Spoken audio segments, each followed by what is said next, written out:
Many of us struggle with money at the end of the month and think about ways to cut expenses, but we can't manage to do so. Assalamu alaikum. Hi everyone. Welcome back to my channel. This is Jainab. I hope all are doing well. I adopted minimalist mindset and spending money on my minimalist lifestyle, more videos coming at you once a week that you could watch. Today I will share guidelines and recommendations to help you about how to succeed in the No Buy Challenge journey. So let's get started. তো আজকে আমি আপনাদের সাথে কয়েকটি নির্দেশিকা এবং পরামর্শ share করব যা আপনার নো বাই চ্যালেঞ্জে যাত্রাপথে সাফল্য আনতে সাহায্য করবে। First guideline and recommendation is commit to buy nothing, অর্থাৎ আপনি আপনার সাথে প্রতিজ্ঞা করবেন আপনি কোনো কিছু কিনবেন না, অর্থাৎ আপনি একটি প্রতিজ্ঞা গ্রহণ করবেন বা নিজেকে প্রতিশ্রুতি দিবেন। আপনি যখন নিজের সাথে নিজেই প্রতিজ্ঞা করবেন তখন আপনার কোনো কিছু কেনার প্রতি আগ্রহ কমে যাবে, বা যদি আপনি কিনতে চান কোনো কারণে বা ভুলে, তখন আপনার প্রতিজ্ঞার কথা মনে পড়বে এবং আপনি কেনা থেকে বিরত থাকবেন। আজকের এই নির্দেশিকা এবং পরামর্শটি আপনি চাইলে পুরো 25 সাল পর্যন্ত প্রয়োগ করতে পারেন এবং পুরো 25 সালে আপনি এই নির্দেশিকাগুলো প্রয়োগ করে সাফল্য অর্জন করতে পারবেন। Second guideline and recommendation is looking around your home, অর্থাৎ আপনি যখন কোনো কিছু কিনতে যাবেন বা আপনি কিনতে চাইবেন তখন আপনি আপনার বাসা দেখবেন বা আপনার হোম রয়েছে সেটি দেখবেন। আপনার হোম যখন আপনি দেখবেন আপনি সেখানে দেখতে পাবেন আপনার হোম কি অনেক জিনিসপত্রে কি স্তূপ রয়েছে নাকি আপনার হোমটি ফাঁকা রয়েছে। যদি আপনি দেখেন ফাঁকা রয়েছে তাহলে আপনার হয়তো মনে হতে পারে এরকম থাকলেই ভালো লাগবে বা আপনি এটি হয়তো পছন্দ করতে পারেন, তো সেক্ষেত্রে আপনার কোনো কিছু কেনার আগ্রহ নাও হতে পারে।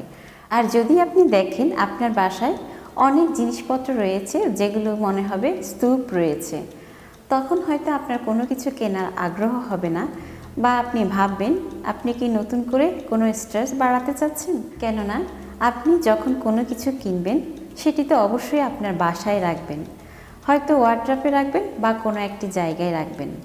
তখন যখন আপনি দেখবেন অনেক কিছু অলরেডি রয়েছে তখন নতুন করে কোনো কিছু আর কিনতে মন চাইবে না এবং আপনি চিন্তা করবেন নতুন করে কোনো স্ট্রেসও আর বাড়াতে চাই না। তাই কোনো কিছু কেনার আগে অবশ্যই আপনার বাসাকে দেখবেন আপনার বাসাটি কেমন রয়েছে, এখানে কি আর কোনো কিছু রাখা যাবে কি না। Third guideline and recommendation is ahead planning, অর্থাৎ আগে আগে পরিকল্পনা করা। যখন আপনি কোনো কিছু কিনবেন তার আগে আপনি পরিকল্পনা করবেন। আমার মতে এটি একটি বেস্ট টুল হতে পারে নো বাই চ্যালেঞ্জে সাফল্য অর্জন করার জন্য। অর্থাৎ এই গাইডলাইনটি যদি আপনি প্রয়োগ করেন তাহলে আপনি নো বাই চ্যালেঞ্জে সাকসেস হতে পারবেন, কোনো কিছু কেনা থেকে বিরত থাকতে পারবেন বা আপনার প্রয়োজনীয় জিনিসটি আপনি কিনতে পারবেন। যেমন ধরুন আপনার বাসায় কোনো একটি জিনিস নষ্ট হয়ে গেছে বা ড্যামেজ হয়ে গেছে, তাহলে সেই জিনিসটির প্রয়োজনীয়তা আপনার কাছে এখনও রয়েছে, তাহলে আপনি সেটি কী করবেন, প্রতিস্থাপন করবেন। তাই যখন কিছু আপনার ড্যামেজ বা নষ্ট হয়ে যাবে সেটি কেনার জন্য আগেই পরিকল্পনা করে নেবেন, এবং যখন আপনি আগেই পরিকল্পনা করবেন সে জিনিসটি কেনার প্রয়োজন, তাহলে আপনি যখন কিনতে যাবেন লক্ষ্য রাখবেন আপনি শুধু সেই জিনিসটি কিনবেন, অন্যদিকে যেন ভুলক্রমে অগ্রসর না হন। যেমন ধরুন আমরা যদি সুপার শপে যাই সেখানে অনেক আইটেম রয়েছে, প্রায় সব ধরনের আইটেমই রয়েছে, তখন দেখা যায় আমরা অন্য কিছু কিনতে চাই। তাই আমার মতে কোনো কিছু প্রতিস্থাপন করার প্রয়োজন যদি থাকে তাহলে দ্রুত সেটি কিনে ফেলুন এবং আগে সেটি কেনার পরিকল্পনা করুন। Fourth guideline and recommendation is intentional and mindful buying, অর্থাৎ আপনি ইচ্ছাকৃত এবং মননশীল পণ্য ক্রয় করবেন, যেটি আপনার প্রয়োজন রয়েছে এবং আপনার সাথে যায় এ ধরনের পণ্য আপনি ক্রয় করবেন। যদি আপনার কোনো কিছু কিনতেই হয় তবে কেনার আগে নিজেকে কিছু প্রশ্ন করুন। প্রশ্ন হতে পারে এরকম, যেমন এই আইটেমটি কি আপনার প্রয়োজন রয়েছে নাকি এটি আপনার চাওয়া।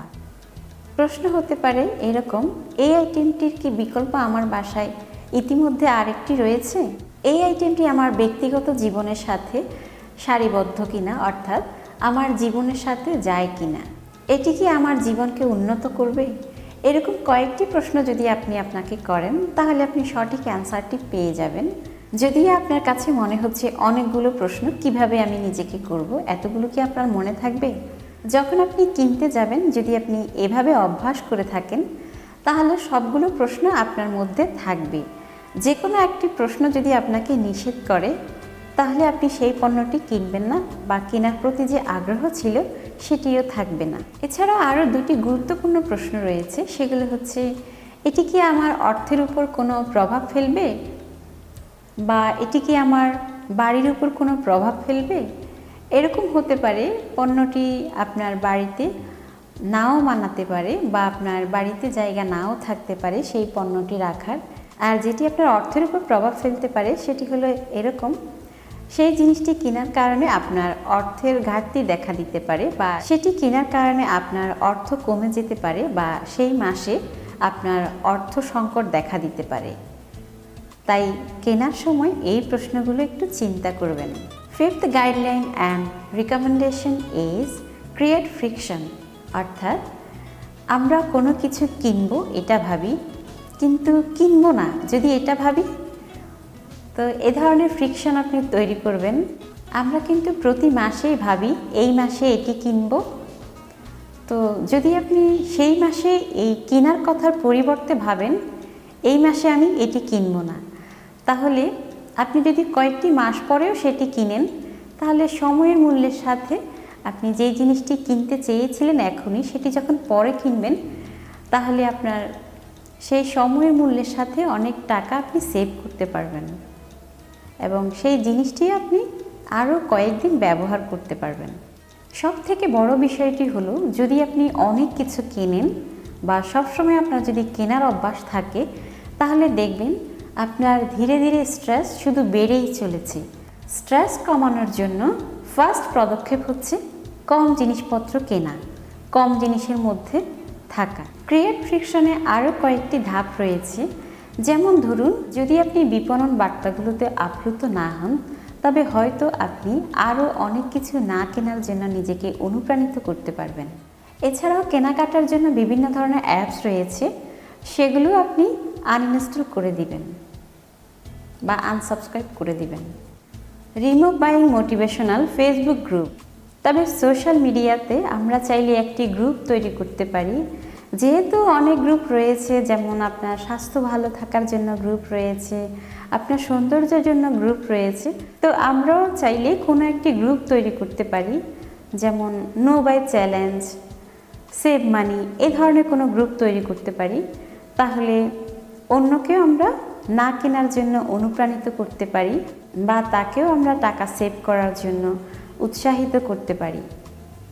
So guys, I hope you enjoy this video. If you are new here, please subscribe my channel. Click the bell for more updates. If you like this video, please thumbs up. Comment down below your thoughts. Be safe and be happy. Thank you so much. Bye.